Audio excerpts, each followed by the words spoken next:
Acá estamos viendo un corte histológico teñido con coloración tricrómica de lengua. Vemos que tiene un revestimiento, acá está la luz de la cavidad oral, vemos que tiene un revestimiento que es epitelial escamoso, es decir, un epitelio estratificado plano. Vemos que todas estas irregularidades constituyen lo que son las papilas filiformes, que tienen un eje conectivo de la lámina propia que empuja un poco ese epitelio y contribuye a esa silueta de la papila filiforme. Entonces vemos que por debajo tiene una lámina propia, es decir, tejido conectivo que aporta los vasos, lleva vasos y nervios. Y más en profundidad vemos músculo, este es músculo estriado, que está dispuesto en haces que traccionan de distintos ángulos para darle la movilidad, esa movilidad voluntaria a la lengua, y aparecen intercalados entre el tejido conectivo y el músculo estos lobulillos de glándulas salivales accesorias. Básicamente esas son las estructuras que constituyen la lengua. Bien, vamos a hacer un recorrido breve por esta superficie. Vemos las siluetas de las papilas filiformes y acá vemos una papila que tiene otra forma. Esta puede ser una papila foliada o fungiforme. Y vemos que toda la estructura de la lengua mantiene esto que decimos, el revestimiento epitelial escamoso, es decir, estratificado plano, con un tejido conectivo que le subyace y haces, más en profundidad, haces de músculo estriado esquelético que intercala sectores de glándulas salivales accesorias, que ya vamos a ver un poco más en detalle. Miren, acá vemos una papila que es caliciforme. Fíjense la forma de cáliz que tiene. Bien, entonces tiene un revestimiento epitelial escamoso, es decir, estratificado plano, y vemos que en sectores exhibe estas estructuras que están abarcando el espesor del epitelio, de ese epitelio escamoso, que son los corpúsculos gustativos. Vamos a hacer un mayor aumento en esas estructuras y vemos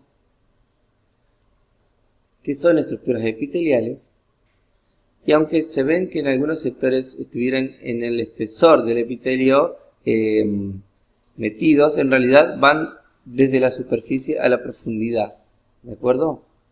Solo que a veces el plano de corte justo no pasa por todo el largo del corpúsculo, pero en realidad van desde la superficie basal a la apical, abarcándola de manera completa.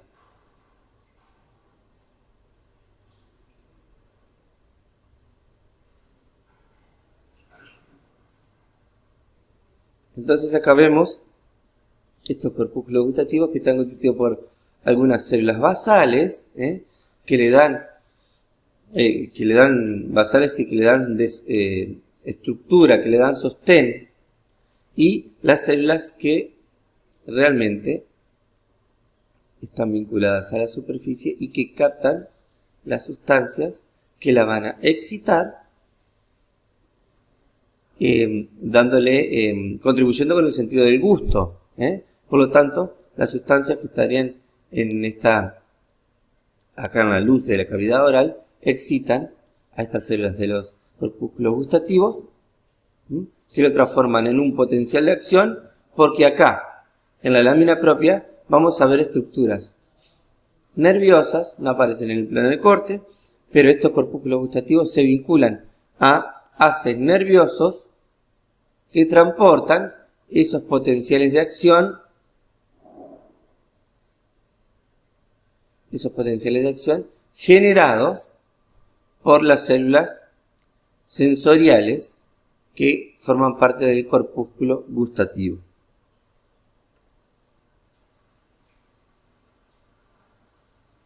Entonces,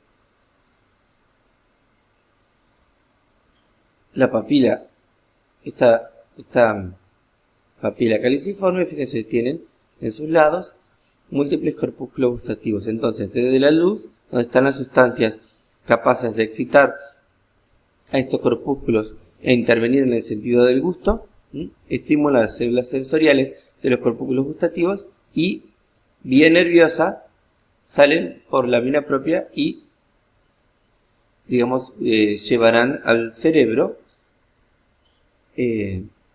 los potenciales de acción que generaron estos corpúsculos gustativos. Por lo tanto, el cerebro interpretará esos potenciales de acción y le adjudicará un gusto, una sensación. Bueno,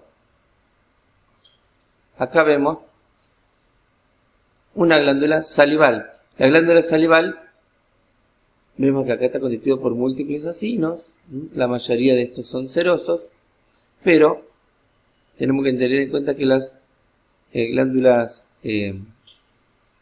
salivales accesorias también tienen algunos acinos mucinosos, son ricas en acinos mucinosos. Por lo tanto, estamos viendo una glándula salival mixta, como son todas las accesorias. Vemos acá un conducto excretor. Y acá vemos, por ejemplo, un filete nervioso, porque la lengua con toda esta capacidad sensorial lleva muchos nervios. Acá vemos otro filete nervioso. Y acá esta estructura particular, que es un ganglio nervioso. Un ganglio nervioso. Fíjense que tiene algunos haces, algunos axones, y ahí tienen células ganglionares, que son neuronas. Fíjense el amplio citoplasma que tiene, esos núcleos bien abiertos.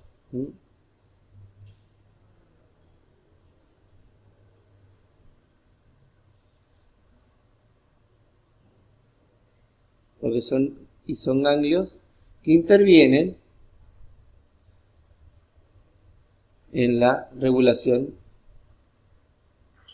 del sistema nervioso autónomo. Vemos acá estas células ganglionares con células de sostén. Y vemos ahí las neuronas de citoplasmas amplios y núcleos bien abiertos, ovoides con nucleolo, que están, digamos, inmersas en una matriz que además tiene haces.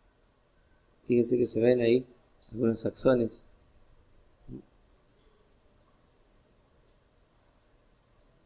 Algunos haces constituidos por axones, ¿no? Bueno, este ganglio nervioso, vemos que por fuera está contenido por un tejido conectivo que lo vincula al resto de las estructuras. Bueno, podemos hacer un mayor aumento como para dejar claro que el músculo que vemos es músculo estriado.